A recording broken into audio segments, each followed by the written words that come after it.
സഹവാസം നല്ല രീതിയിൽ നൽകേണ്ട, നല്ല രീതിയിൽ സ്വീകരിക്കേണ്ട ഏറ്റവും നല്ല രണ്ട് വിഭാഗമാണ് ബാപ്പയും ഉമ്മയും. അവരോട് നല്ല സഹവാസം പാലിക്കണം, എന്നും അവരോടൊപ്പം ഒരുമിച്ച് കൂടണം, അവരോടൊപ്പം സംസാരിക്കണം, അവരോടൊപ്പം ആശയവിനിമയങ്ങൾ നടത്തണം. കാരണം ബാപ്പാന്റെ ഉമ്മാന്റെ മുഖത്തേക്ക് നോക്കുമ്പോൾ കിട്ടുന്ന കൂലിയും പ്രതിഫലവും മറ്റുള്ളവരുടെ മുഖത്തേക്ക് നോക്കുമ്പോൾ നമുക്ക് ലഭിക്കുന്നില്ലല്ലോ.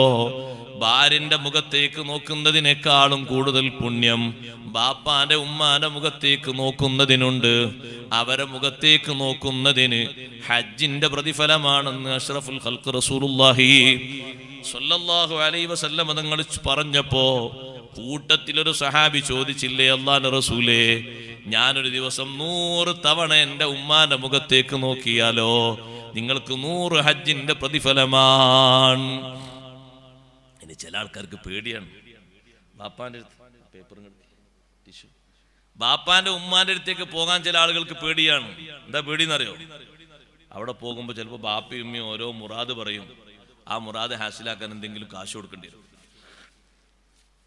അപ്പൊ ചിലർക്ക് പോകാൻ പേടിയാണ്. എപ്പോ പോയാലും ചിലപ്പോൾ ഉമ്മാക്ക് എന്തെങ്കിലുമൊക്കെ പറയണ്ടാകണല്ലോ, അത് കേൾക്കണല്ലോ. അതാ നല്ല സഹവാസം എന്ന് പറഞ്ഞത്. അല്ല പോയിട്ട് അസ്സലാമു അലൈക്കും സുഖല്ലേ, ഞാൻ നാളെ വരട്ടോ, അതിനല്ല. നമ്മൾ പോയി നോക്കുമ്പോൾ ഉമ്മ പറയുന്നു, മോനെ ഒരാഗ്രഹമുണ്ട്, കുറെ ആയി ഞാനിങ്ങനെ ആഗ്രഹിക്കുന്നത്. ഇപ്പൊ ഒരു പക്ഷെ അങ്ങാടിയിലൊക്കെ പോയാൽ നല്ലോണം കിട്ടാൻ സാധ്യത ഉണ്ട്, എല്ലാ സമയത്തും കിട്ടൂല. എന്താ ഉമ്മ? കഴിഞ്ഞ മാസമൊക്കെ അന്വേഷിച്ചു, മാമ്പഴം വന്ന് തുടങ്ങുന്നേ ഉള്ളൂ, നമ്മളെ നാട്ടിലൊക്കെ പഴുക്കുന്നേ ഉള്ളൂ. ഇപ്പൊ അങ്ങാടിയിലൊക്കെ എത്തിണ്ടാ, നീ 1 കിലോ മാമ്പഴം വാങ്ങിട്ടു. ഇയാൾ മാമ്പഴം വാങ്ങാൻ പോയി നോക്കുമ്പോൾ മാമ്പഴത്തിന് നല്ല വിലയാണ്. എല്ലായിടത്തും സർവ്വവ്യാപകമായിട്ട് എത്തിയില്ലല്ലോ, നാട്ടിലൊക്കെ വരുന്നേ ഉള്ളൂ. ചെറിയ ചെറിയ മാമ്പഴേ ഉള്ളൂ പലർത്തും. അപ്പൊ മാർക്കറ്റിൽ ചോദിച്ചു എന്താ വില? കിലോന് നല്ല മാങ്ങയാണെങ്കിൽ 320. 320 കിലോ വാങ്ങിക്കൊണ്ടുപോയി. 320 എത്ര ചെറുതാ. ഉമ്മാനോടുള്ള സ്നേഹവും ബഹുമാനം കാണിക്കുന്നിടത്ത് 320, 3000, 30,000, 3 ലക്ഷമൊക്കെ ചെറുതല്ലേ. ആ ഒരൊറ്റ കിലോ മാമ്പഴം വാങ്ങിക്കൊണ്ടുപോയിട്ട് ഉമ്മാരത്ത് കൊടുത്തതാ ഉമ്മ. കേടുണ്ടോന്നറിയില്ല, കാരണം പുറം നോക്കിയാ വാങ്ങിയത്, മുന്തിയ തന്നെ വാങ്ങിയത്. ഇതിനേക്കാളും വിലയുള്ള ഇല്ല, പിന്നെ താഴെ വിലയുള്ളതാണ്. സന്തോഷമായിട്ട് ഉമ്മാന്റെ കൂടെ ഇരുന്നിട്ട് അതൊക്കെ ചെത്തി കൊടുത്ത് റെഡിയാക്കിയിട്ട് ഉമ്മതിങ്ങനെ ബിസ്മിൻ ചൊല്ലി ഭക്ഷിക്കുമ്പോ മോനെ നല്ല റാഹത്ത്, നല്ല മധുരമുണ്ട്. ഏതായാലും ഒന്നുകൂടി ചെത്തി 2 എണ്ണം ഉമ്മാക്ക് ചെത്തി കൊടുത്ത് ഉമ്മതിങ്ങനെ ഭക്ഷിച്ച് നമ്മളോട് കൂടെ ചെലവഴിക്കുന്ന ആ സമയല്ലേ, അത് ജീവിതത്തിലെ ഏറ്റവും നല്ല നേരമാണ്, അമൂല്യമായ നേരമാണത്. അവരോടൊന്ന് സഹവാസം പുലർത്തിയിട്ട് സംസാരങ്ങൾ കേട്ട് സമാശ്വസത്തിന്റെ വാചകങ്ങൾ പറഞ്ഞ് ആ വാചകങ്ങൾ അവരെ മനസ്സിൽ സന്തോഷത്തിന്റെ ഒരുപാട് അവസരങ്ങൾ സൃഷ്ടിച്ചെടുത്താൽ നമ്മുടെ ജീവിതത്തിൽ അല്ലാഹു തആല നൽകുന്ന സന്തോഷത്തിന്, നമ്മുടെ മനസ്സിന്റെ പുരോഗതിക്ക്, സന്തോഷത്തിന് മറ്റു വഴികളെക്കാൾ കൂടുതൽ നല്ലതാണ്. അതുകൊണ്ടാണ് നല്ല സഹവാസം പാലിക്കുക. അഷ്റഫുൽ ഖൽഖ് റസൂലുള്ളാഹി സ്വല്ലല്ലാഹു അലൈഹി വസല്ലം തങ്ങളോടൊപ്പം തങ്ങളെ കൂടെ ഒന്ന് ഫർള് കിഫയായ ഹജ്ജിന് പോകണമെന്ന് ആഗ്രഹിച്ച് വാഹനം റെഡിയാക്കി എല്ലാ സാമഗ്രികളും ഒരുക്കി, ഇനി കിട്ടിയില്ലെങ്കിലോ എന്ന് കരുതി എല്ലാം റെഡിയാക്കി നിൽക്കുമ്പോ ഉമ്മ പറഞ്ഞു, മോനെ ഉമ്മാൻ ഒറ്റക്കിട്ട് പോവുക, ഉമ്മാക്ക് പുരയിൽ ആരുമില്ല. അല്ല ഉമ്മ, എൻ്റെ ഒരു ആഗ്രഹമാണ്, എൻ്റെ കുറെ കാലത്തുള്ള ആഗ്രഹമാണ്, ഇനി നടക്കൂലെങ്കിലോ? അല്ല എനിക്കിവിടെ ആരുമില്ല, നിങ്ങൾ പോയിട്ട് ഷഹീദാവിന് എനിക്കാരുള്ളത്. ഷഹീദാകുന്നതിന് ഉമ്മാക്ക് എതിരൊന്നുമില്ല, പക്ഷെ ഉമ്മ ഈ മകന്റെ സഹവാസം ആഗ്രഹിക്കുന്നു.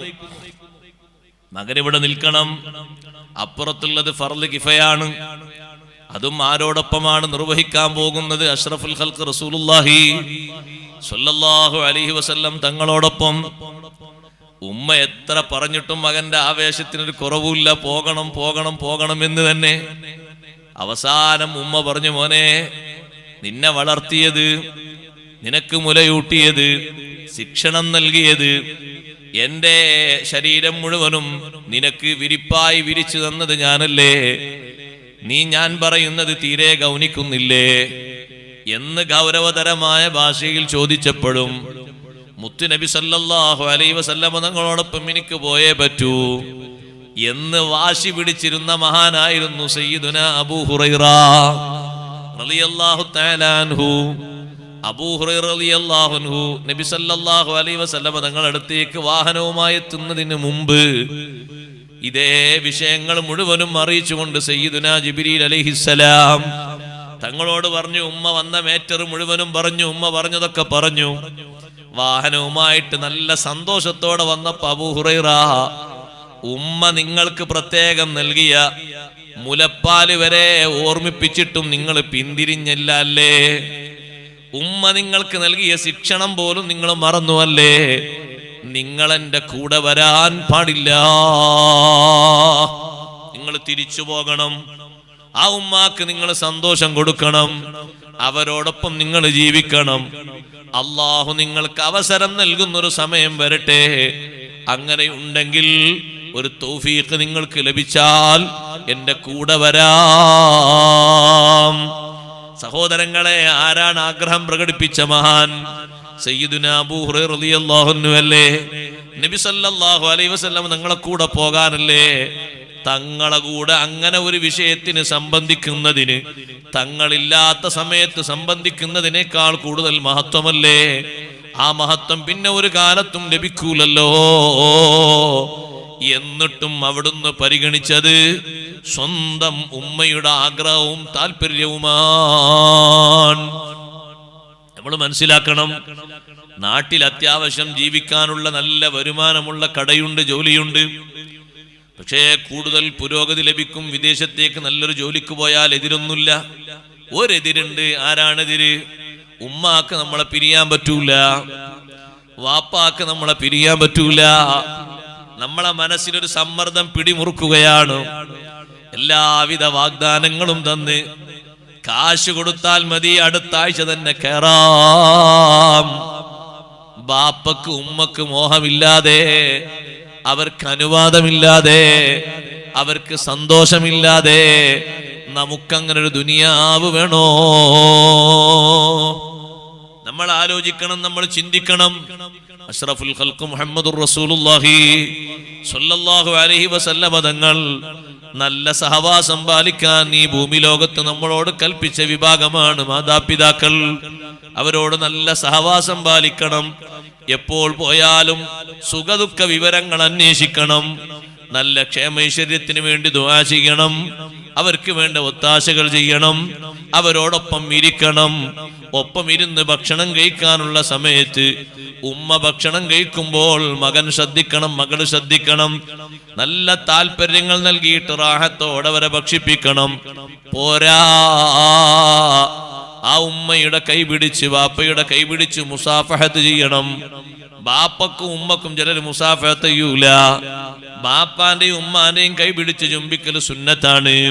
സൈനുദ്ദീൻ മഖ്ദൂം റളിയല്ലാഹു അൻഹു പറഞ്ഞില്ലേ, എന്താണത് സുന്നത്താകാനുള്ള കാരണം? ബിവിലാദ, ജന്മം നൽകി എന്ന കാരണമാണ്. ബാപ്പക്ക് ഇൽമുണ്ടോ ഉമ്മക്ക് അമലുണ്ടോ എന്ന് നോക്കിയിട്ടല്ല, നിനക്ക് ജന്മം നൽകിയ ബാപ്പയും ഉമ്മയുമല്ലേ. അള്ളാഹുവിന്റെ ഭൂമിയിലേക്ക് നിനക്ക് വഴിയൊരുക്കി തന്നതാ ബാപ്പയും ഉമ്മയും അല്ലേ. നിനക്ക് ശിക്ഷണം നൽകിയത് അവരല്ലേ. അവരെ കൈപിടിക്കുന്നത് സുന്നത്താണ്, ദുആ ചെയ്യിപ്പിക്കുന്നത് സുന്നത്താണ്, കൈമുത്തുന്നത് സുന്നത്താണ്. ചിലര് സയ്യിദന്മാരെ കൈ മാത്രമേ മുത്താൻ പറ്റുള്ളൂ എന്ന് മനസ്സിലാക്കിയിരിക്കുകയാണ്. അല്ലല്ല, ബാപ്പാന്റെ ഉമ്മാന്റെ കൈ പിടിക്കണം, സുന്നത്താണ്. മുമ്പൊരിക്ക ഹജ്ജിന് പോകുന്ന ഒരാളോട് ഞാൻ പറഞ്ഞു, ബാപ്പാനോട് ഉമ്മാനോട് പറഞ്ഞു, അത് ഞാൻ ഇന്നലെ പറഞ്ഞിട്ടുണ്ട്. സുബ്ഹാനല്ലാഹ്, ഇന്നലെ പറഞ്ഞിട്ടുണ്ട്. അപ്പൊ ചോദിച്ചു, ഇപ്പൊ ഒരു അരമണിക്കൂർ നിങ്ങൾ ഉള്ളിൽ പോയത് പിന്നെ എന്തിനാ? അത് ഭാര്യയെ വിളിച്ച് ഒരുപാട് നസീഹത്ത് കൊടുക്കണ്ട, ഇതിന് പോയതാണ്. നല്ലൊരു കാര്യം കൂടി ചെയ്യ്. അപ്പുറത്തുണ്ടാവും ബാപ്പ, ബാപ്പാന്റെ കൈ പിടിച്ചൊന്ന് മുസാഫഹത്ത് ചെയ്ത് ഒന്ന് ചുംബിച്ചു വരണം. അപ്പൊ ഹജ്ജിന് പോകുന്ന ആൾക്ക് സംശയം, അത് ചുംബിക്കണം, ചോദിക്കാനോട് ചുംബിക്കണം. ചുംബിക്കൽ സുന്നത്താണ്, ചുംബിച്ചൂട്. നിങ്ങളെ മൂക്കൊന്നും കേടുവരില്ല, മൂക്ക് നന്നാകെയുള്ളൂ. നിങ്ങൾ നെറ്റിയും നിങ്ങളെ മുഖവും നന്നാകെയുള്ളൂ. ഉമ്മാന്റെ കൈയും പിടിച്ചൊന്ന് മുസാഫഹത്ത് ചെയ്ത് കൈയൊന്ന് ചുംബിച്ചോളൂ, സുന്നത്താണത്. അപ്പൊ ചോദിക്കാണ്, ഉസ്താദെ കൈ ചുംബിക്കണോ? ചുംബിക്കണം. ബാപ്പയോടും ഉമ്മയോടുള്ള നല്ല സഹവാസം എന്ന് പറഞ്ഞാൽ എന്താ? ദേഷ്യം പിടിക്കാൻ പാടില്ല, ദേഷ്യത്തിന്റെ ഒരു കണ്ണുകൊണ്ട് നോക്കാൻ പോലും പാടില്ല. നമ്മളെ മക്കളിലേക്ക് ഒരു പക്ഷേ നമ്മൾ ദേഷ്യപ്പെട്ട് അവരനുസരിക്കാൻ വേണ്ടി ഒന്ന് നോക്കിയാലും, ഭാര്യ അനുസരണക്കേട് കാണിക്കുമ്പോൾ ഒന്ന് ദേഷ്യപ്പെട്ട് നോക്കിയാലും അനുസരണക്കേട് കാണിക്കുന്ന ബാപ്പാനോടും ഉമ്മാനോടും കണ്ണുരുട്ടാൻ നമുക്ക് പെർമിഷൻ ഇല്ല. ബാപ്പാനെ പറ്റി ഉമ്മാനെ പറ്റി നമ്മൾ മനസ്സിലാക്കിയത് എന്താ? നമ്മൾ പറഞ്ഞ അനുസരിക്കാത്ത ബാപ്പാനോടും ഉമ്മാനോടും നമ്മൾ കണ്ണുരുട്ട്. നമ്മളെ കണ്ണങ്ങ് വീസായി പോകുന്നല്ലാതെ അവർക്കൊന്നുമില്ല.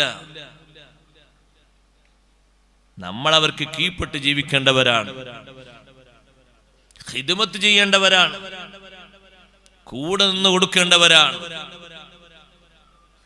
അങ്ങനെയാണ് മഹാന്മാർക്കൊക്കെ വിജയം കിട്ടിയത്. അവരേറ്റവും നല്ല ബന്ധം പുലർത്തിയതും ബന്ധം കാഴ്ചവെച്ചതും സഹവസിച്ചതും ബാപ്പയോടും ഉമ്മയോടുമാണ്. അഷ്റഫുൽ ഖൽഖ് റസൂലുള്ളാഹി സ്വല്ലല്ലാഹു അലൈഹി വസല്ലം തങ്ങൾ കുറഞ്ഞ വർഷമല്ലേ മാതാവിന്റെ സഹവാസം അനുഭവിച്ചിട്ടുള്ളൂ. പക്ഷേ ആ സഹവാസം അനുഭവിച്ച ആ കുഞ്ഞുനാളിലെ ഓർമ്മകൾ പുതുക്കിയാണ് സിയാറത്ത് ചെയ്യുന്ന സമയത്ത് നബി സല്ലല്ലാഹു അലൈഹി വസല്ലം തങ്ങൾ കരഞ്ഞോയി. വഅബ്കാ മൻ ഹൗലഹു, ചുറ്റുമുള്ളവരെ കരയിപ്പിച്ചു. ഇടക്കിടക്ക് തങ്ങൾ സിയാറത്ത് ചെയ്യുന്ന ഉമ്മമാരെ ഒന്ന് എണ്ണിത്തരുമോ? ഞാൻ എണ്ണിത്തരാം സഹോദരങ്ങളെ. ഇടക്കിടക്ക് തങ്ങൾ കാണാൻ പോകുന്ന ഉമ്മമാരാരാണ്? ഒന്ന് ബഹുമാനപ്പെട്ട ഉമ്മു ഐമൻ ബീവി റളിയല്ലാഹു അൻഹാ. അവിടുന്ന് ജന്മം നൽകിയ മാതാവാണോ? അല്ല. കുട്ടിക്കാലത്ത് തങ്ങളെ പോറ്റി വളർത്തിയ പരിചാരകരിൽപ്പെട്ട ഒരാളാണ്. അബ്ദുൽ മുത്തലിബ് വിളിച്ച് പ്രത്യേകം എന്റെ മോനെ നോക്കണമെന്ന് ചെറുപ്പകാലത്ത് നിർദ്ദേശം നൽകിയിട്ട് അവിടുത്തെ ഹാദിനത്തായി പരിചാരകയാകാൻ ഭാഗ്യം കിട്ടിയ ഉമ്മു ഐമനാണ് റളിയല്ലാഹു അൻഹാ. ആ ഉമ്മു ഐമൻ ബീവി റളിയല്ലാഹു അൻഹയെ നബി സല്ലല്ലാഹു അലൈഹി വസല്ലം തങ്ങൾ ഇടക്കിടക്ക് കാണാൻ പോകാറുണ്ട് എന്ന് നമ്മളോട് പറഞ്ഞതാരാണ്? സയ്യിദുനാ അബൂബക്കർ സിദ്ദീഖ് റളിയല്ലാഹു അൻഹു. തങ്ങളെ വഫാത്തിന് ശേഷം സിദ്ദീഖ് റളിയല്ലാഹു അൻഹു ഉമർ റളിയല്ലാഹു അൻഹുവോട് പറഞ്ഞു, നമുക്കൊന്ന് ഉമ്മു ഐമൻ ബീവിയെ ഒന്ന് സന്ദർശിക്കാൻ പോയാലോ? കമാ കാന റസൂലുള്ളാഹി സ്വല്ലല്ലാഹു അലൈഹി വസല്ലമ യസൂറുഹാ. ഇടക്കിടക്ക് നബി സല്ലല്ലാഹു അലൈഹി വസല്ലം പോകുന്നൊരു വീടല്ലേ അത്? എന്തിനാ തങ്ങൾ അങ്ങോട്ട് പോകുന്നത്? കുട്ടിക്കാലത്ത് പരിചരണം നൽകി പരിരക്ഷണം നൽകിയത് മറക്കാനായോ? 40 ശേഷം മറക്കാനായോ? 50 ശേഷം മറക്കാനായോ? 60 ശേഷം മറക്കാനായോ? ഇല്ലേ, ഇല്ല. രണ്ടുപേരും ആ വീട്ടിലേക്ക് പോയി. ഉമ്മു ഐമൻ ബീവി റളിയല്ലാഹു അൻഹ വിരിയുടെ അപ്പുറത്താണ്. ഉമ്മു ഐമൻ ബീവിയോട് സമ്മതം ചോദിച്ചു വീട്ടിലേക്ക് കയറട്ടെ. ഉമ്മു ഐമൻ ബീവി റളിയല്ലാഹു അൻഹ സമ്മതം നൽകി. വീട്ടിൽ ഈ രണ്ട് മഹാന്മാരും എത്തിയ ഉടനെ ഉമ്മു ഐമൻ ബീവി റളിയല്ലാഹു അൻഹ കരയാൻ തുടങ്ങി. സിദ്ദീഖ് റളിയല്ലാഹു അൻഹു ചോദിച്ചു, അല്ല ഉമ്മു ഐമൻ ബീവി, നിങ്ങൾ എന്തിനാണ് കരയുന്നത്? അഷ്റഫുൽ ഖൽഖ് സല്ലല്ലാഹു അലൈഹി വസല്ലം വഫാത്തായതിനാണോ കരയുന്നത്? മുത്തുനബി തങ്ങൾക്ക് അല്ലാഹുവിന്റെ അടുക്കൽ അല്ലാഹ് ഖൈറല്ലേ കണക്കാക്കിയത്, ഷർറൊന്നും കണക്കാക്കൂലല്ലോ. തങ്ങളുടെ ജീവിതത്തിലും ഖൈറാണ്, വഫാത്തിന് ശേഷവും തങ്ങൾക്ക് ലഭിക്കുന്നത് ഖൈറാണ്. പിന്നെ നിങ്ങൾ എന്തിനാണ് കരയുന്നത്? ഉമ്മു ഐമൻ ബീവി റളിയല്ലാഹു അൻഹ പറയുന്നു, തങ്ങൾ വഫാത്തായതിന്റെ പേരിലല്ല ഞാൻ കരയുന്നത്. ഞാൻ ചിന്തിച്ചു പോയി, ഇനി നമ്മൾക്കിടയിൽ എന്ത് പ്രശ്നമുണ്ടായാലും എന്ത് സങ്കീർണതകൾ വന്നാലും വഹയി ഇറങ്ങൂലല്ലോ. തങ്ങളുണ്ടാകുമ്പോ എന്തൊരു എളുപ്പമാണ്. മക്കയിലല്ല, മദീനയിലല്ല, കൂഫയിലല്ല, ബസ്രയിലല്ല, ഇറാഖിലല്ല, എന്ത് പ്രശ്നങ്ങളുണ്ടായാലും അല്ലാഹു തങ്ങൾ മുഖേന പ്രതിവിധി തന്നില്ലേ, വഹയി തന്നില്ലേ, നിർദ്ദേശങ്ങൾ തന്നില്ലേ, നമുക്ക് എളുപ്പം വന്നില്ലേ. എത്ര പ്രശ്നങ്ങൾക്കാണ് വഹയിലൂടെ നിർദ്ദേശം കിട്ടിയത്. ലോകത്തിന്റെ വിവിധ ഭാഗങ്ങളിലുള്ള പ്രശ്നങ്ങൾക്ക് നിർദ്ദേശം വന്നത് വഹയി മാർഗത്തിലൂടെയല്ലേ. അത് നിർത്തപ്പെട്ടു പോയല്ലോ. അപ്പോഴാണ് സിദ്ദീഖ് റളിയല്ലാഹു അൻഹു ഗൗരവം ചിന്തിക്കുന്നത്, ഉമർ റളിയല്ലാഹു അൻഹും ഗൗരവം ചിന്തിക്കുന്നത്. രണ്ടുപേരും കരയാൻ തുടങ്ങി. ഞാൻ പറഞ്ഞു വന്നത്, തങ്ങളിടക്കിടെ സന്ദർശിക്കുന്നൊരു വീടാണ് ഉമ്മു ഐമൻ റളിയല്ലാഹു അൻഹയുടെ വീട്. മറ്റൊരു വീടാണ് ഹലീമത്തു സഅദിയ്യ റളിയല്ലാഹു അൻഹയുടെ വീട്, മറ്റൊരു വീടാണ് ഫാത്തിമ ബിൻത്ത് അസദ് റളിയല്ലാഹു അൻഹയുടെ വീട്. മദീനയിൽ എത്തിയിട്ടും ഫാത്തിമ ബിൻത്ത് അസദ് റളിയല്ലാഹു അൻഹയോടുള്ള ബന്ധം ഒരിക്കൽ പോലും തങ്ങൾ കുറച്ചിട്ടില്ല. കാരണം 8ാമത്തെ വയസ്സു മുതൽ 25ാമത്തെ വയസ്സ് വരെ, അതിനുശേഷവും ഫാത്തിമ ബിൻത്ത് അസദ് റളിയല്ലാഹു അൻഹ സ്വന്തം മക്കളെക്കാൾ കൂടുതൽ പരിഗണന നൽകിയിട്ട് ഏറ്റവും നല്ല ബന്ധം കാത്തു സൂക്ഷിച്ചത് സയ്യിദുനാ മുഹമ്മദുർ റസൂലുള്ളാഹി സ്വല്ലല്ലാഹു അലൈഹി വസല്ലം തങ്ങളോടാണ്. തങ്ങൾക്കുള്ള പാത്രത്തിൽ അലി റളിയല്ലാഹു അൻഹു ഭക്ഷണം വിളമ്പൂല, ജാഫർ ബിൻ അബി ത്വാലിബ് റളിയല്ലാഹു അൻഹു ഭക്ഷണം കൊടുക്കൂല, മറ്റു സഹോദരിമാർക്കൊന്നും ഭക്ഷണം കൊടുക്കൂല. വലിയ ബഹുമാനമല്ലേ നൽകിയത്. ഭക്ഷണത്തിന് അവരൊക്കെ നേരത്തെ എത്തുന്ന സമയത്ത് ഫാത്തിമ ബിൻത്ത് അസദ് റളിയല്ലാഹു അൻഹ പറയുന്നു, ഒരൽപ്പം നിങ്ങൾ കാത്തു നിൽക്കണം, അൽ അമീൻ വരട്ടെ. നബി സല്ലല്ലാഹു അലൈഹി വസല്ലം തങ്ങൾ എത്രമാത്രം വലിയ സ്നേഹബന്ധമാണ് ഫാത്തിമ ബിൻത്ത് അസദ് റളിയല്ലാഹു അൻഹയോട് കാണിച്ചത്. ദീർഘകാലത്തെ സംരക്ഷണം ഏറ്റെടുത്ത് ഏറ്റവും നല്ല സന്തോഷത്തോടുകൂടെ തങ്ങളോടുള്ള ആത്മബന്ധം നിലനിർത്തിയ ഉമ്മ ഫാത്തിമ ബിൻത്ത് അസദ് റളിയല്ലാഹു അൻഹ വഫാത്തായപ്പോ നമ്മളെ ഉമ്മമാര് ഉപ്പമാര് പലരും വഫാത്തായി പോയില്ലേ. അല്ലാഹുവർക്ക് ദറജേറ്റി കൊടുക്കട്ടെ, സ്വർഗീയമായ സുഖങ്ങളിലൂടെ അല്ലാഹു തആല സന്തോഷം കൊടുക്കട്ടെ. ഇൽമിന്റെ മജ്ലിസിന്റെ ബർക്കത്ത് അല്ലാഹു അവരിലേക്ക് എത്തിച്ചു കൊടുക്കുമാറാകട്ടെ. സഹോദരങ്ങളെ, ഫാത്തിമ ബിൻത്ത് അസദ് റളിയല്ലാഹു അൻഹ വഫാത്തായി എന്ന് പറഞ്ഞപ്പോ അഷ്റഫുൽ ഖൽഖ് റസൂലുള്ളാഹി സ്വല്ലല്ലാഹു അലൈഹി വസല്ലം തങ്ങളുടെ ബേജാറ് സ്വഹാബത്ത് പറയുന്നു, ചെറിയ ബേജാറല്ല. തങ്ങൾ വേഗം പോകുന്നു. ജനാസ കുളിപ്പിക്കുന്ന സഹോദരിമാരോട് ഉമ്മമാരോട് പറയുന്നു, കുളിപ്പിക്കൽ കർമ്മം കഴിഞ്ഞാൽ ഉടനെ എന്നെ അറിയിക്കണം. അപ്പൊ തങ്ങൾ അത്രയും തന്നെ പരിഗണിക്കണം. മദീനയിൽ എത്ര സ്വഹാബി വനിതകൾ വഫാത്തായിട്ടുണ്ട്. ഒരാൾക്കില്ലാത്ത പരിഗണന, ഒരൊറ്റ കുട്ടിക്കും കൊടുക്കാത്ത പരിഗണന, ഖദീജ ബീവി റളിയല്ലാഹു അൻഹയ്ക്ക് വരെ കൊടുക്കാത്ത പരിഗണന. തങ്ങളെ ഹയാത്ത് കാലത്ത് 2 ഭാര്യമാര് വഫാത്തായിട്ടില്ലേ? ഒന്ന് ഖദീജ റളിയല്ലാഹു അൻഹ, മറ്റൊന്ന് സൈനബ് ബിൻത്ത് ഖുസൈമ റളിയല്ലാഹു അൻഹ. ഭാര്യമാരുടെ കൂട്ടത്തിൽ 2 സൈനബ് ഉണ്ട്, സൈനബ് ബിൻത്ത് ജഹ്ഷും സൈനബ് ബിൻത്ത് ഖുസൈമയും. സൈനബ് ബിൻത്ത് ഖുസൈമ റളിയല്ലാഹു അൻഹ ഹയാത്ത് കാലത്ത് തന്നെ വഫാത്തായി പോയ മഹദിയാണ്. ഈ ഭാര്യമാർക്ക് പോലും തങ്ങൾ നൽകാത്ത വലിയ സ്ഥാനവും ബഹുമാനവും തങ്ങൾ കൊടുക്കുന്നു ഉമ്മയുടെ സ്ഥാനത്ത് നിന്ന് ബഹുമാനപ്പെട്ട ഫാത്തിമ ബിൻത്ത് അസദ് റളിയല്ലാഹു അൻഹ. കുളിപ്പിക്കൽ കർമ്മം കഴിഞ്ഞാൽ അറിയിക്കണം. ഇങ്ങനെ ഒരു ഭാഷ ഖദീജ ബീവി റളിയല്ലാഹു അൻഹയുടെ ജനാസയിൽ കാണാൻ പറ്റുമോ നമുക്ക്? സൈനബ് ബിൻത്ത് ഖുസൈമ റളിയല്ലാഹു അൻഹയുടെ ജനാസയിൽ കാണാൻ പറ്റുമോ? തങ്ങൾക്ക് വേണ്ടി സ്വന്തം ശരീരം സമർപ്പിച്ച ഒരുപാട് സ്വഹാബി വനിതകളുണ്ട്. അവരെ മുന്നിലുള്ള ഏക ലക്ഷ്യം സയ്യിദുനാ റസൂലുള്ളാഹി സ്വല്ലല്ലാഹു അലൈഹി വസല്ലം തങ്ങൾ മാത്രമായിരുന്നു. തങ്ങൾക്ക് വേണ്ടി പരിരക്ഷ നൽകിയ ഉഹുദിന്റെ രണഭൂമിയിലെ എത്രയെത്ര മഹദിമാരുണ്ട്. അവർക്കാർക്കും കിട്ടാത്ത വലിയൊരു ബഹുമാനം ഫാത്തിമ ബിൻത്ത് അസദ് റളിയല്ലാഹു അൻഹയ്ക്ക് നൽകുന്നു. എന്തേ കാരണം? ഉമ്മാന്റെ സ്ഥാനത്ത് നിന്ന് സംരക്ഷണം നൽകി. ഉമ്മ സ്നേഹിക്കും പോലോത്ത ഒരു സ്നേഹം നബി സല്ലല്ലാഹു അലൈഹി വസല്ലം അനുഭവിച്ചു. ഫാത്തിമ ബിൻത്ത് അസദ് റളിയല്ലാഹു അൻഹയിൽ നിന്ന് പലർക്കും പോറ്റി വളർത്തിയത് ഉമ്മയല്ല മൂത്തമ്മയാണ് എന്ന് പറയാറുണ്ട്. മൂത്തമ്മ എന്ന് പറയാറുണ്ട്. ചിലര് പറയും എന്നെ പോറ്റി വളർത്തിയത് ഉപ്പാന്റെ സഹോദരിയാണ്, അമ്മായി എന്ന് പറയാറുണ്ട്. അത് പറഞ്ഞാ പോരാ, പിൽക്കാലത്ത് അവരോട് ആ സ്നേഹബന്ധത്തിന് കുറവുണ്ടാകരുത്, അവരോട് സഹവാസത്തിന് കുറവുണ്ടാകരുത്, ബഹുമാനത്തിന് കുറവുണ്ടാകരുത്. നന്നാക്കി ബഹുമാനം കൊടുക്കണം, സ്നേഹം കൊടുക്കണം, തൃപ്തിയാകുന്ന തരത്തിൽ ഹദിയകളൊക്കെ കൊടുക്കണം. പാല് വന്നാല്, വസ്ത്രങ്ങൾ വന്നാല്, കൊട്ടക്കണക്കിന് കാരക്ക വന്നാല് മദീനത്തെ പള്ളിയിലെ സ്വഹാബിമാർക്ക് മറ്റൊക്കെ കൊടുക്കും. പക്ഷേ ഒരു 4-5 വിഹിതം വേറെ വെക്കും ആ വസ്ത്രങ്ങളിൽ നിന്ന്. ആർക്കാണ് ആ വിഹിതം? ഒന്ന് നേരത്തെ പറഞ്ഞ ഹലീമ ബീവി റളിയല്ലാഹു അൻഹ, സുവൈബത്തുൽ അസ്ലമി റളിയല്ലാഹു അൻഹ, ഫാത്തിമ ബിൻത്ത് അസദ് റളിയല്ലാഹു അൻഹ, ഇവർക്കൊക്കെ ആയിട്ട് ഇങ്ങനെ ഉമ്മു ഐമൻ ബീവി റളിയല്ലാഹു അൻഹ, നീക്കി വെക്കാണ്. അവരെ മറക്കാൻ പറ്റൂല, വിടാൻ പറ്റൂ. അത് കുട്ടിക്കാലത്ത് കഴിഞ്ഞില്ലേ, കഴിഞ്ഞു എന്നോ കഴിയാൻ പറ്റൂല. അത് ജീവിതകാലം മൊത്തമുള്ള ബന്ധമാണ്.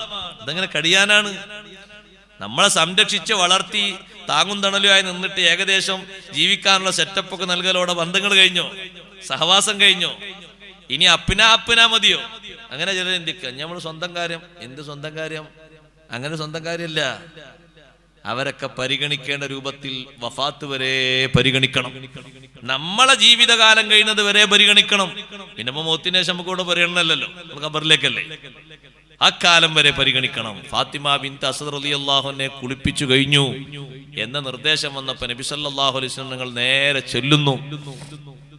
ചെന്നിട്ട് അവിടുത്തെ തൊലിയോട് ചേർന്ന് കിടക്കുന്ന കുപ്പായം, ആ കുപ്പായം തങ്ങൾ കൊടുക്കുന്നു. എന്നിട്ട് കുളിപ്പിച്ച് കഫൻ ചെയ്യുന്ന സഹോദരിമാരോട് പറയുന്നു, തൊലിയോട് ചേർത്തി ധരിക്കേണ്ടത് ഈ കുപ്പായമാണ്. സുബ്ഹാനല്ലാഹ്. അതുകൊണ്ട് സ്നേഹം തീരുന്നില്ല, ബഹുമാനം തീരുന്നില്ല, ബന്ധം തീരുന്നില്ല. ജന്നത്തുൽ ബഖീയിലേക്ക് പോകുന്നു. അവിടെയാണ് ഫാത്തിമ ബിൻത് അസദ് റളിയല്ലാഹു അൻഹ കിടക്കുന്നത്. ജന്നത്തുൽ ബഖീയിൽ ചെന്ന് ഖബർ കുഴിക്കുന്ന ആളുകളോട് പറയുന്നു, തലഭാഗത്തൊന്ന് വിശാലമാക്കണം, കാൽഭാഗത്ത് ഒന്നുകൂടി വീതി കൂട്ടണം. ഖബർ നന്നായി പരിചരിക്കുന്നു, മണ്ണെല്ലാം എടുത്ത് വൃത്തിയാക്കുന്നു, നല്ലോണം മിനുസമാക്കുന്നു. അവരോട് മുകളിലേക്ക് കയറാൻ പറയുന്നു. സ്വഹാബത്ത് ശ്രദ്ധിക്കുന്നു. പ്രത്യേകിച്ച് ഉമർ റളിയല്ലാഹു അൻഹു നോക്കുന്നു ഓരോ ചലനവും. തങ്ങൾ നേരെ ഖബറിലേക്ക് ഇറങ്ങിയിട്ട് ജനാസ കിടക്കും പോലെ വലത്തെ ഭാഗത്ത് ചെരിഞ്ഞങ്ങ് കിടന്നു. അഷ്റഫുൽ ഖൽഖ് മുഹമ്മദുർ റസൂലുള്ളാഹി സ്വല്ലല്ലാഹു അലൈഹി വസല്ലമ തങ്ങൾ ആ ഖബറിലങ്ങ് കിടന്നു. ഒരൽപ്പനേരം കിടന്നിട്ട് തങ്ങൾ പുറത്തേക്ക് വന്നു. റളിയല്ലാഹുവിന്റെ ചോദ്യം, അല്ലാഹുവിന്റെ റസൂലേ, എത്ര സഹോദരിമാരും ഉമ്മമാരും വഫാത്തായി പോയിട്ടുണ്ട്. ആർക്കും നൽകാത്തൊരു പരിഗണന, ആർക്കും നൽകാത്തൊരു ബഹുമാനം, ആർക്കും നൽകാത്ത ഒരു സ്നേഹം ഈ ഉമ്മാക്ക് ഫാത്തിമ ബിൻത് അസദ് റളിയല്ലാഹു അൻഹക്ക് നൽകാനുള്ള കാരണം അഷ്റഫുൽ ഖൽഖ് സ്വല്ലല്ലാഹു അലൈഹി വസല്ലം പറഞ്ഞു, എന്റെ ഉമ്മാന്റെ സ്ഥാനത്ത് നിന്ന ഉമ്മയാണത്. എന്റെ ഉമ്മ എനിക്ക് എത്ര സ്നേഹത്തോടെ ഭക്ഷണം തരും, വസ്ത്രങ്ങൾ തരും, എന്നെ കിടത്തും, എന്നെ സന്തോഷിപ്പിക്കും, എന്നെ സ്നേഹിക്കും, എന്നെ ബഹുമാനിക്കും, എന്നെ കൂടെ നിർത്തും. അതേ രൂപത്തിൽ ഒരിഞ്ചും മാറ്റമില്ലാതെ എനിക്ക് സ്നേഹം നൽകിയ, എനിക്ക് സന്തോഷം നൽകിയ എന്റെ ഉമ്മയാണത്. എന്തിനാ തങ്ങളെ ഖബറിൽ കിടന്നത്? സാധാരണ തങ്ങൾ കയ്യിലേക്ക് ജനാസ വാങ്ങിയിട്ട് ഖബറിലേക്ക് വെക്കാറൊക്കെ ഉണ്ട്. അത് സ്വഹാബിമാരെ പലരും അങ്ങനെ ചെയ്തിട്ടുണ്ട്. പ്രത്യേകം തങ്ങൾ ബഹുമാനിച്ച പല ആളുകളെ അങ്ങനെ ചെയ്തിട്ടുണ്ട്. തങ്ങളെ കയ്യിലേക്ക് ജനാസ വാങ്ങിയിട്ട് ബിസ്മില്ലാഹി വഅലാ മില്ലത്തി റസൂലില്ലാഹ് എന്നും പറഞ്ഞ് ഖബറിലേക്ക് വെച്ചതുണ്ട്. പക്ഷേ ഇത് ഖബറിലേക്ക് ജനാസ വെക്കുന്നതിന് മുമ്പ് തങ്ങളൊന്ന് കിടന്നല്ലോ. അവിടെ ജനാസ കിടത്തും പോലെ കിടന്നല്ലോ. അതെന്തിനാ? അഷ്റഫുൽ ഖൽഖ് സ്വല്ലല്ലാഹു അലൈഹി വസല്ലം പറഞ്ഞു, ഖബറിനൊരു സ്വഭാവമില്ലേ? ആര് വന്നാലും ഒന്ന് പിടിച്ച് എടുക്കുന്ന സ്വഭാവമില്ലേ ഖബറിന്? നമുക്കൊക്കെ പോയി കിടക്കാൻ ഒരു കുഴിയില്ലേ സഹോദരങ്ങളെ? ജനിച്ചതോടെ അള്ളാഹു റെഡിയാക്കിയില്ലേ? നമ്മളതിലേക്ക് നടന്ന് നടന്ന് അടുക്കുന്നു എന്നില്ലേ ഉള്ളൂ. ദൂരം കുറഞ്ഞിരിക്കുകയല്ല, ദൂരം അകന്ന ദൂരം കുറഞ്ഞ് കുറഞ്ഞ് കുറഞ്ഞ് കുറഞ്ഞ് ഖബറിലേക്ക് നമ്മൾ ഇങ്ങനെ നടന്ന് അടുക്കുകയാണ്. നിശ്ചയിച്ച ഖബറിലേക്ക് നമ്മൾ അങ്ങനെ നടന്നെടുക്കുകയാണ്. ആ ഖബർ എന്റെ ഉമ്മാനെ ഒരിക്കലും ഇടുക്കിക്കൂടാ. എന്നിട്ട് നബി സല്ലല്ലാഹു അലൈഹി വസല്ലം തങ്ങൾ പറഞ്ഞു, ലൗ നജാ അഹദുൻ മിൻ ലഗ്തത്തിൽ ഖബരി ലനജാ സഅദ് ബിൻ മുആദ്. ഖബറിന്റെ ഇടുക്കിൽ നിന്ന്, കൂട്ടിപ്പിടിച്ച് ഘടിപ്പിക്കുന്ന ഇടുക്കത്തിൽ നിന്ന് ആർക്കെങ്കിലും രക്ഷ അല്ലാഹു നൽകുമായിരുന്നെങ്കിൽ സഅദ് ബിൻ മുആദ് റളിയല്ലാഹു അൻഹു രക്ഷപ്പെടുമായിരുന്നില്ലേ? സഅദ് ബിൻ മുആദ് റളിയല്ലാഹു അൻഹു പോലും ഖബർ ഇടുക്കി പോയില്ലേ? മഹാനവറുകൾ ചെറിയ ആളാണോ? അല്ല.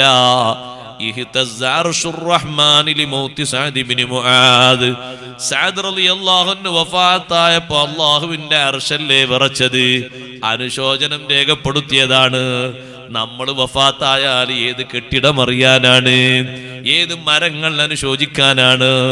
നാളെ അർശ് എന്ന് പറയുന്ന തണൽ നൽകുന്നൊരു വലിയ സൃഷ്ടിയില്ലേ, ആ സൃഷ്ടി പറച്ചുപോയ മരണമാണ് സഅദ് ഇബ്നു മുആദ് റളിയല്ലാഹു അൻഹുവിന്റെ മരണം. വിശുദ്ധ ഇസ്ലാമിന്റെ അഷ്റഫുൽ ഖൽഖ് സല്ലല്ലാഹു അലൈഹി വസല്ലം തങ്ങൾക്ക് സന്തോഷമുള്ള പിന്തുണ നൽകിയ മഹാനാണ് സഅദ് ഇബ്നു മുആദ് റളിയല്ലാഹു അൻഹു. ബദറിലേക്ക് തങ്ങൾ സ്വഹാബത്തിനോടൊപ്പം നീങ്ങുമ്പോ മുഹാജിറുകൾ വളരെ കുറവാണ്, 200-ലധികം വരുന്നത് അൻസാറുകളാണ് ആ കൂട്ടത്തിലുള്ളത്.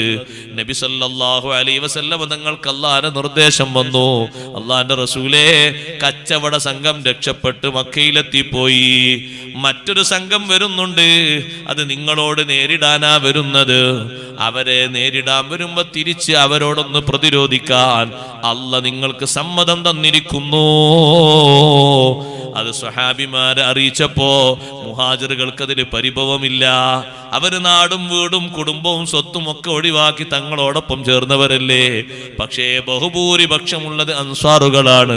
നബി സല്ലല്ലാഹു അലൈഹി വസല്ലം അല്പനേരം മൗനം പാലിച്ചപ്പോ അൻസാറുകളെ നേതാവായ സഅദ് ഇബ്നു മുആദ് റളിയല്ലാഹു അൻഹു ചോദിച്ചു, ഞങ്ങളെ മറുപടിക്ക് വേണ്ടിയാണോ തങ്ങൾ കാത്തു കഴിയുന്നത്? തങ്ങൾ പറഞ്ഞു, അതെ, നിങ്ങളെ മറുപടിയാണ് എനിക്ക് വേണ്ടത്. സഅദ് ഇബ്നു മുആദ് റളിയല്ലാഹു അൻഹു പറഞ്ഞു, അല്ലാഹുവിന്റെ റസൂലേ, ഞങ്ങൾ പറഞ്ഞോട്ടെ. അൻസാറുകളെ മൊത്തം ക്യാപ്റ്റനായിട്ട് ആ കൂട്ടത്തിലുള്ളത് മഹാനവറുകളാണ്. സഅദ് ഇബ്നു മുആദ് റളിയല്ലാഹു അൻഹു പറഞ്ഞു, ഒരിക്കലും മൂസാ നബി അലൈഹിസ്സലാമിന്റെ അനുയായികൾ മൂസാ നബി അലൈഹിസ്സലാമിനോട് പറഞ്ഞതുപോലെ ഞങ്ങൾ ഒരിക്കലും തങ്ങളോട് പറയൂല. മൂസാ നബി അലൈഹിസ്സലാം അള്ളാഹുവിൽ നിന്ന് ഡയറക്റ്റായി ഭക്ഷണം വാങ്ങിക്കൊടുത്ത്, നല്ല ജലാശയങ്ങൾ ഒരു പാറക്കല്ലിൽ നിന്ന് അടിച്ചിട്ട് കുടുംബങ്ങൾക്കൊരു ബില്ല് മടക്കാതെ സൗജന്യ വെള്ളം കൊടുത്ത്, മേഘത്തിന്റെ തണല് വാങ്ങിക്കൊടുത്ത്, ഇഷ്ടം പോലെ ബഹുമാനങ്ങൾ അള്ളാഹുവിൽ നിന്ന് വാങ്ങിക്കൊടുത്ത സമൂഹം ധിക്കാരികളായ ആളുകളോടൊന്ന് ചെറുത്തു നിന്ന് അവരെ തോൽപ്പിക്കാൻ വേണ്ടി ഒന്ന് ക്ഷണിച്ച സമയത്ത് ആ സമൂഹത്തിന്റെ മറുപടി, ഇദ്ഹബ് അൻത വറബ്ബുക ഫഖാതിലാ ഇന്നാ ഹാഹുനാ ഖാഇദൂൻ. നിങ്ങളും നിങ്ങളെ പടച്ചവനും പോയി യുദ്ധം ചെയ്തോളി, ഞങ്ങൾ ഇവിടെ വീട്ടിൽ വിശ്രമിക്കാണെന്ന് പറഞ്ഞു. ഞങ്ങൾ ഒരിക്കലും അങ്ങനെ പറയൂല. ഞങ്ങളെ ഭാഷ എന്താണെന്നറിയോ തങ്ങളെ? ഇദ്ഹബ് അൻത വറബ്ബുക ഫഖാതിലാ ഇന്നാ മഅകും മുഖാതിലൂൻ. ഞങ്ങൾ തങ്ങളോടൊപ്പം അടി ഉറച്ചു തന്നെ ഉണ്ടാകും, ഒരിക്കലും ഞങ്ങൾ പിന്തിരിയൂല. കത്തിക്കൊണ്ടിരിക്കുന്ന ഒരു പർവ്വതം ചാടി കയറി അപ്പുറത്തെത്താനാ തങ്ങൾ നിർദ്ദേശിക്കുന്നതെങ്കിൽ ഞങ്ങൾ അതിനൊരുക്കമാണ്. കര കാണാത്തൊരു കടൽ നീന്തിക്കടന്ന് അക്കരെ എത്തണമെന്നാണോ തങ്ങൾ പറയുന്നത്? ഞങ്ങൾ അതിന് സന്നദ്ധരാണ്. ഈ മറുപടി കേട്ടപ്പോൾ ഏറ്റവും കൂടുതൽ സന്തോഷിച്ചു സയ്യിദുനാ റസൂലുള്ളാഹി സ്വല്ലല്ലാഹു അലൈഹി വസല്ലം. ധീരോദാത്തമായ ഈ പിന്തുണ നൽകിയ വലിയ മഹാനുഭാവനാണ് സഅദ് ഇബ്നു മുആദ് റളിയല്ലാഹു അൻഹു. ചെറിയ മഹാനല്ല. ആ മഹാനുഭാവൻ വഫാത്തായപ്പോ അർശ് വരെ കിടുകിട വിറച്ചുപോയി. ഖബറിലേക്ക് വെച്ചപ്പോ ഖബറൊന്ന് പിടിച്ചൊന്നിടുക്കി. ആ തങ്ങൾ പറഞ്ഞത്, ആരെങ്കിലും അതിൽ രക്ഷപ്പെടുമായിരുന്നെങ്കിൽ സഅദ് ഇബ്നു മുആദ് റളിയല്ലാഹു അൻഹു രക്ഷപ്പെടുമായിരുന്നു. മഹാനെപ്പോലും ഖബറെടുക്കിയിട്ടുണ്ട്. അള്ളാഹു നമുക്ക് രക്ഷ നൽകുമാറാകട്ടെ. മുഅ്മിനീങ്ങളൊക്കെ വരുമ്പോ ഖബർ എടുക്കും, എന്നെയും എടുക്കും, നിങ്ങളെ എടുക്കും. പക്ഷെ അത് പിടുത്തം വിടാത്ത എടുക്കമാകരുത്. അവിടെയാണ് നമ്മൾ കൊടുക്കുക. ഒരാലിംഗനം എന്ന അർത്ഥത്തിൽ ഖബറിന് അങ്ങനെ എടുക്കുന്ന ഒരു അണച്ചുകൂട്ടുന്ന ഒരു സ്വഭാവമുണ്ട്, ഇപ്പോഴുണ്ടത്. പിടുത്തം വിടാത്ത രൂപത്തിൽ ഖബർ അങ്ങനെ പിടിച്ചൊന്ന് കുലുക്കി ശരിക്കൊന്ന് എടുക്കുന്നുണ്ട്. അത് വിശ്വാസരംഗത്ത് വൈകല്യം സംഭവിച്ച ആളുകളെയാണ്. വാരിയല് കോർക്കും വിധത്തിലുള്ളൊരിടുക്കമുണ്ട് ഖബറിന്. അള്ളാഹു നമ്മളെ കാത്തുരക്ഷിക്കട്ടെ. അത് സംഭവിച്ചാൽ പിന്നെ ഒരു നിലക്ക് രക്ഷപ്പെടാൻ കഴിയൂല. അല്ലാതെ ഒരു വരവേൽപ്പിന്റെ ഭാഗമായിട്ടൊരു അണച്ചുകൂട്ടലുണ്ട്. ആ അണച്ചുകൂട്ടലാണ് സഅദ് റളിയല്ലാഹു അൻഹു ചെയ്തത്. പക്ഷെ അത് സഹിക്കാത്തത് കൊണ്ട് ഖബറിന്റെ പുറത്തു നിന്ന് നബി സല്ലല്ലാഹു അലൈഹി വസല്ലം തങ്ങൾ തസ്ബീഹ് ചൊല്ലി. സ്വഹാബത്തിന് മനസ്സിലാകുന്നില്ല എന്തിനാണ് തസ്ബീഹ് എന്ന്. സുബ്ഹാനല്ലാഹ്. അപ്പൊ അവരും കൂടെ ചൊല്ലി സുബ്ഹാനല്ലാഹ് സുബ്ഹാനല്ലാഹ് സുബ്ഹാനല്ലാഹ്. കുറെ നേരം തസ്ബീഹ്. പിന്നെ കുറച്ചു കഴിഞ്ഞപ്പോ തക്ബീർ തുടങ്ങി. അപ്പൊ അവരും ചൊല്ലി തക്ബീർ. രണ്ടും നിർത്തലായപ്പോ ചോദിച്ചു, ലിമ സബ്ബഹത സുമ്മ കബ്ബർത തവീലാ. ദീർഘിച്ച നേരം തസ്ബീഹ് ചൊല്ലിയല്ലോ നബിയേ, പിന്നെ കുറെ നേരം തക്ബീറും ചൊല്ലിയല്ലോ, എന്തിനാണെന്ന് മനസ്സിലായില്ല. തങ്ങൾ ചൊല്ലിയപ്പോ ഞങ്ങളും കൂടെ അങ്ങ് ചൊല്ലി. ഞങ്ങളോട് അങ്ങനെയല്ലേ കൽപ്പിക്കപ്പെട്ടത്? തങ്ങൾ നിർവഹിക്കുമ്പോ കൂടെ നിർവഹിക്കാനല്ലേ കൽപ്പന, പിൻപറ്റാനല്ലേ ഞങ്ങളോട് നിർദ്ദേശം. ഞങ്ങളും ചെയ്തു. തങ്ങൾ പറഞ്ഞു, ഖബറിന്റെ പുറംഭാഗത്ത് നിന്ന് തങ്ങൾ പറയാണ്,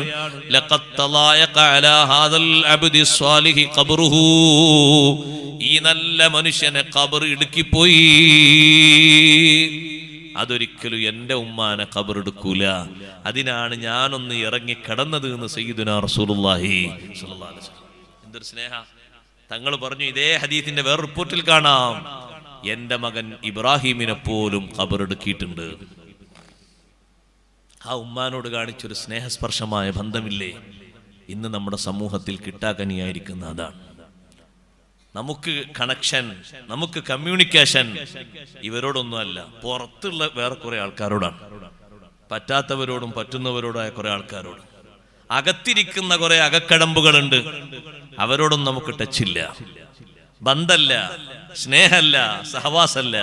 പുറത്തിരിക്കുന്ന കുറെ ആളുകൾക്ക് അവരോടാണ്. ചില ആളുകൾ കൂട്ടുകാരോട് ഇഷ്ടം പോലെ നേരെ വർത്തമാനം പറയും. വർത്തമാനം പറഞ്ഞോട് കുഴപ്പമൊന്നുമില്ല. വീട്ടിലേക്ക് എത്തി, മോനെ എവിടെ, ഒരു കാര്യം ചോദിക്കാണ്ട്, എനിക്ക് തിരക്കാണ്, നാളെ നോക്കാം, ഇപ്പൊ സംസാരിക്കാൻ നേരമില്ല. അപ്പൊ മോനെ നീ ഇത്രയും നേരം 10 മണി നേരം വർത്തമാനം. അതെന്റെ കൂട്ടുകാരനോട് കുറെ കാര്യങ്ങൾ സംസാരിക്കാണ്. 5 കൊല്ലത്തിന് ശേഷം ഞങ്ങൾ കണ്ടത്. ആ 5 കൊല്ലത്തിന് ശേഷം കാണുന്ന കൂട്ടുകാരനാണോ ബന്ധം? ഈ നിലക്ക് ജന്മം നൽകിയിട്ട് ശിക്ഷണം നൽകിയ മാതാവിനോടാ ബന്ധം. മാതാവ് പറയാണ്, ഒന്ന് ഇവിടെ എനിക്ക് കുറച്ചു നേരം സംസാരിക്കാറുണ്ട്. അപ്പൊ ഇയാൾ പറയാൻ, തിരക്കാണ്, നിനക്ക് ടൈമില്ല, നാളെ വേണമെങ്കിൽ നോക്കാം. മരണം പോലും ചിന്തയില്ലാതെ അങ്ങനെ പറയാൻ പറ്റുമോ? നാളെ ആര് ബാക്കിയിരിക്കും? ആ ഉമ്മ മരണപ്പെട്ടു പോയ ഇന്നലെ എന്നെ സംസാരിക്കാൻ വേണ്ടി 10 മിനിറ്റ് അടുത്തിരിക്കാൻ പറഞ്ഞപ്പോ എനിക്ക് സാധിച്ചില്ലല്ലോ എന്ന് പറഞ്ഞു ദ്വാരുന്നിട്ട് കാര്യമുണ്ടാവും? അതല്ലേ ആ സഹവാസത്തിന്റെ മധുരം കൊടുക്കണം, നല്ലോണം സഹവസിക്കണം. ഭാര്യമാരോട് ഭർത്താക്കന്മാര് നല്ലോണം സഹവസിക്കണം, അവരെ കൂടെ ഇരുന്നിട്ട് അവരോട് വർത്തമാനം പറയണം. അഷ്റഫുൽ ഖൽഖ് റസൂലുള്ളാഹി സ്വല്ലല്ലാഹു അലൈഹി വസല്ലം നിങ്ങൾ പാലിച്ച സഹവാസമാണ്. ഭാര്യമാര് 9 പേരും തങ്ങളെ ചുറ്റുഭാഗത്തും ഇരുന്ന് വർത്തമാനം പറയുന്നു. ഇമാം ബുഖാരി റഹ്മത്തുള്ളാഹി അലൈഹി റിപ്പോർട്ട് ചെയ്യുന്ന ഹദീസിൽ കാണാം, നമ്മളെ വീട്ടിൽ ഒരു ഭാര്യ ഉണ്ടായാൽ തന്നെ എന്തൊരൊച്ചുണ്ടാവും, 2 ഭാര്യമാരും സഹോദരിമാരൊക്കെ ഉണ്ടായാൽ തന്നെ 9 ആളും ചുറ്റും ഇരുന്നിട്ട് വർത്തമാനം പറയാണ്.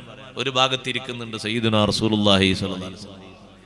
തങ്ങളെ സഹവാസാണ്. ചില ആൾക്കാർ മനസ്സിലാക്കിയത് തങ്ങൾ ഇങ്ങനെ പരിപാടി തിരക്കൊക്കെ കഴിഞ്ഞ് വീട്ടിലേക്ക് വരെ വിശ്രമിക്കുക, പോവുക, വരെ, അങ്ങനൊന്നല്ല.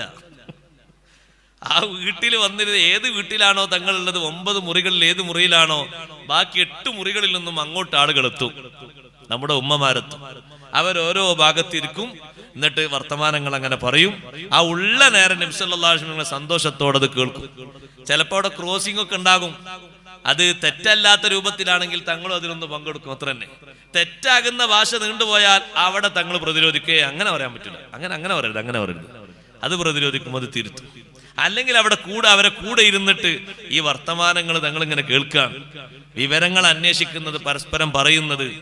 എല്ലാവരും ഒരേ പ്ലാറ്റ്ഫോമിൽ 9 ആളും ഒരുമിച്ച് കൂടി എന്ന് പറയുമ്പോൾ തന്നെ സ്നേഹത്ര വലുതാ അല്ലേ? ഇന്നിപ്പോ 2 ഭാര്യമാര് പലർക്കും ഉണ്ടാകും, പക്ഷെ 2 പേരും ജീവിതത്തിൽ കണ്ടിട്ടില്ല എന്ന് പറയും ചിലരൊക്കെ. 2 പേരും ഒരിക്കലും കണ്ടിട്ടില്ല, ഇനി കാണാതിരിക്കാൻ വേർക്കണമെന്നും പറയും. ഇതങ്ങനല്ല. ഇത് 9 ഭാര്യമാരും ഒരേ മുറിയിൽ ഇരുന്ന് വർത്തമാനം പറയാം. അപ്പൊ ഈ ശബ്ദം കേട്ടുകൊണ്ട് പുറത്തുനിന്ന് ഇങ്ങനെ വരുന്നു ബഹുമാനപ്പെട്ട ഉമർ ബിൻ ഖത്താബ് റളിയല്ലാഹു അൻഹു. നമ്മളെ ഉമ്മമാരിൽപ്പെട്ട ഒരു ഉമ്മ പതുക്കെ എണീറ്റപ്പോ ഉമർ റളിയല്ലാഹുവിനെ കണ്ടു. ബാക്കിയുള്ള ഉമ്മമാരോട് പറഞ്ഞു, ഉമർ വരുന്നുണ്ട്. അപ്പൊ എല്ലാവരും കൂടി ഉള്ളിലേക്ക് അങ്ങ് പോയി. അവിടെ ആകെ ശാന്തമായി, നിശ്ചലാവസ്ഥയിലായി. ഉമർ റളിയല്ലാഹുവിനെ ഒന്ന് സലാം പറഞ്ഞു. ഞാനിവിടെ വരുമ്പോ പുറത്തുനിന്ന് എന്തോ ശബ്ദം കേട്ടല്ലോ നബിയെ, കുറെ ആളുകൾ സംസാരിക്കുന്നു, ഇപ്പൊ ഒച്ചൊന്നും കേൾക്കുന്നില്ലല്ലോ. അപ്പൊ നബി സല്ലല്ലാഹു അലൈഹി വസല്ലം നിങ്ങൾ പറഞ്ഞു, അത് നിങ്ങളെ ഉമ്മമാരാണ്, ഉമ്മഹാത്തുൽ മുഅ്മിനീങ്ങൾ, അവരെല്ലാവരും ഒരുമിച്ചിരുന്ന് വർത്തമാനം പറഞ്ഞാണ്. ഉമർ റളിയല്ലാഹു അൻഹു ഇപ്പൊ എന്തിനാ അവർ നിർത്തിയത്? തങ്ങളെടുത്തുനിന്ന് വർത്തമാനം പറയില്ല, ആ വർത്തമാനം പറയാന്നല്ലോ, അത് കഴിഞ്ഞിട്ട് എനിക്ക് ഏറിയാൽ മതിയല്ലോ. ഇത് ഇടയ്ക്ക് വെച്ച് ഷടംബറയിക്കിട്ട് ഉള്ളിലേക്ക് പോയത് എന്തിനാ? അപ്പൊ ഉമ്മമാരെ കൂട്ടത്തിൽ ഒരു ഉമ്മ പറഞ്ഞു, നിങ്ങളെ ഞങ്ങൾക്ക് പേടിയാണ്. ഉമർ റളിയല്ലാഹു അൻഹുവോട് പറഞ്ഞു, നിങ്ങളോടുള്ള പേടിയുണ്ട് ഞങ്ങള് പെട്ടെന്ന് ഉള്ളിലേക്ക് പോയതാണ്. കാരണം നിങ്ങളെ ഈമാനികമായ ആ സ്ട്രോങ് കൊണ്ട് നിങ്ങളെ പേടിയാണ്. ഉമർ റളിയല്ലാഹു അൻഹു ചൂടായി. എന്നെ നിങ്ങൾ പേടിക്കേണ്ടത്? നിങ്ങൾ പേടിക്കണമെങ്കിൽ ഏറ്റവും കൂടുതൽ പേടിക്കേണ്ടത് അല്ലാഹു തആല കഴിഞ്ഞ അല്ലാഹുവിന്റെ റസൂലല്ലേ പേടിക്കേണ്ടത്. ഉമർ റളിയല്ലാഹു അൻഹു ആ വഴിക്കാണ് സ്ട്രോങ് ആയി ഇങ്ങനെ പറയുന്നത്. അങ്ങനെ സ്ട്രോങ് ആയപ്പോൾ ഉമ്മഹാത്തുൽ മുഅ്മിനീങ്ങൾ പറഞ്ഞു, നിങ്ങൾ അങ്ങനൊക്കെ പറഞ്ഞാലും നിങ്ങളെ പേടിയാണ്. അങ്ങനൊക്കെ നിങ്ങൾ പറഞ്ഞാലും നിങ്ങളോടുള്ളൊരു ബഹുമാനത്തിന്റെ പേടിയുണ്ട്. ആ പേടി കൊണ്ടാണ് സംസാരങ്ങളൊക്കെ നിർത്തി ഞങ്ങൾ വേഗം ഉള്ളിലേക്ക് വലിഞ്ഞത്. അപ്പൊ വീണ്ടും ഉമർ റളിയല്ലാഹു അൻഹു ഇങ്ങനെ അവരോട് ഉമ്മമാരോട് ഒന്നും കൂടി സ്ട്രോങ് ആയി പറയാൻ വേണ്ടി എന്നപ്പോ ആ ഉമ്മമാരുടെ കൂട്ടത്തിൽ ഒരു ഉമ്മ ഉമർ റളിയല്ലാഹുവിന്റെ മകളാ ഹഫ്സ ബീവി റളിയല്ലാഹു അൻഹയാണ്. എല്ലാ മഹദിമാരുടെ ഉള്ളിലേക്ക് പോയപ്പോ ഹഫ്സ ബീവി റളിയല്ലാഹു അൻഹ പോയിട്ടുണ്ട് ഉള്ളിലേക്ക്. അതെന്റെ വാപ്പല്ലേ, കുഴപ്പമില്ല നടന്നില്ല. അവരുടെ കൂട്ടത്തിൽ മഹദിയും പോയിട്ടുണ്ട്. നബി സല്ലല്ലാഹു അലൈഹി വസല്ലം നിങ്ങൾ പറഞ്ഞു, ഉമറേ നിങ്ങൾ അവരോട് ചൂടാകേണ്ടത് അള്ളാഹു നിങ്ങൾക്ക് എന്നൊരു ബഹുമാനമാണ്. അള്ളാഹു നിങ്ങൾക്ക് എന്നൊരു ബഹുമാനമാണ്. ഇദാ സലക്ത ഫജ്ജൻ സലക ശൈത്വാനു ഫജ്ജൻ ഗൈറ ഫജ്ജിക്. ശൈത്താന് പോലും നിങ്ങളെ പേടിയാണ്. അത് അള്ളാഹു നിങ്ങൾക്ക് എന്നൊരു ബഹുമാനമാണ്. നിങ്ങൾ റൂട്ടിലേക്ക് വരികയാണെങ്കിൽ അത് ജുമഅക്കാകട്ടെ, ജമാഅത്തിനാകട്ടെ, ജനങ്ങളെ നിരീക്ഷിക്കാനാകട്ടെ, സാമൂഹ്യ പ്രവർത്തനാകട്ടെ, ആ റൂട്ടിൽ ശൈത്താൻ വരൂല. വേറെ റൂട്ടിൽ അയാൾ വേറെ വഴി തെരഞ്ഞെടുത്ത് പോകും. അത് അള്ളാഹു നിങ്ങൾക്ക് നൽകിയൊരു ബഹുമാനല്ലേ. അതുകൊണ്ട് ഈ ഉമ്മഹാത്തുൽ മുഅ്മിനീങ്ങളെ ഖൽബിലുള്ള ബഹുമാനവും അള്ളാഹു നിങ്ങൾക്ക് നൽകിയൊരു ബഹുമാനമാണ്. നിങ്ങൾ ചെറിയ ആളൊന്നുമല്ല. ഉമർ റളിയല്ലാഹു അൻഹു ശാന്തമായി. എന്റെ വിഷയം 9 പേരും ഒരുമിച്ചിരുന്ന് അവരെ വർത്തമാനം സയ്യിദുനാ റസൂലുള്ളാഹി സ്വല്ലല്ലാഹു അലൈഹി വസല്ലം നിങ്ങൾ കേൾക്കുമ്പോ എന്തൊരു സഹവാസമാണത്.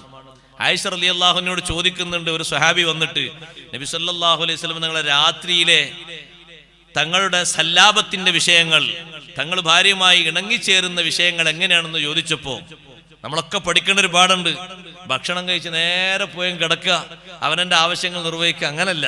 ആയിഷ റളിയല്ലാഹു അൻഹ പറഞ്ഞു, ഭക്ഷണം കഴിച്ച് കഴിഞ്ഞാൽ എന്നോടൊപ്പം ഓരോ സഹോദരിമാരുടെ വീട്ടിലേക്ക്, ഭാര്യമാരുടെ വീട്ടിലേക്ക് തങ്ങൾ പോകുമ്പോഴും ഇതേ മാതൃകയാണ്. ഒരല്പനേരം ഇരുന്ന് സംസാരിക്കും, മനസ്സിൽ നല്ല സന്തോഷമുള്ള സംസാരങ്ങൾ പറയും. എന്തെങ്കിലും വിഷയങ്ങളുണ്ടോ വിഷയങ്ങൾ പങ്കുവെക്കും. എന്റെ ആവശ്യങ്ങൾ ഞാൻ അങ്ങോട്ട് ഉന്നയിക്കും, ഞങ്ങളതിന് മറുപടി പറയും.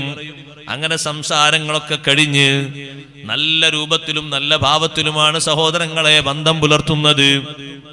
ചില സഹോദരിമാര്, ചില ഭാര്യമാര് ചിന്തിക്കും, പഠിച്ചോനെ ഒന്നും ഇയാളോട് പറയാനും കഴിയൂല, മൂപ്പര് വരും, മൂപ്പര് ആഗ്രഹം നിർവഹിച്ചങ്ങ് പോകും, എന്തെങ്കിലും ഒന്ന് പറഞ്ഞാൽ അത് പിന്നെ പറയാന്ന് പറയാം. അങ്ങനല്ല, ആഗ്രഹങ്ങളൊക്കെ കേട്ടുകൊടുക്കണം, അതിനൊരു സമയം കാണണം. അവരെ ആഗ്രഹങ്ങൾക്കും താല്പര്യങ്ങൾക്കും ചർച്ചകൾക്കൊക്കെ നിന്ന് കൊടുക്കണം.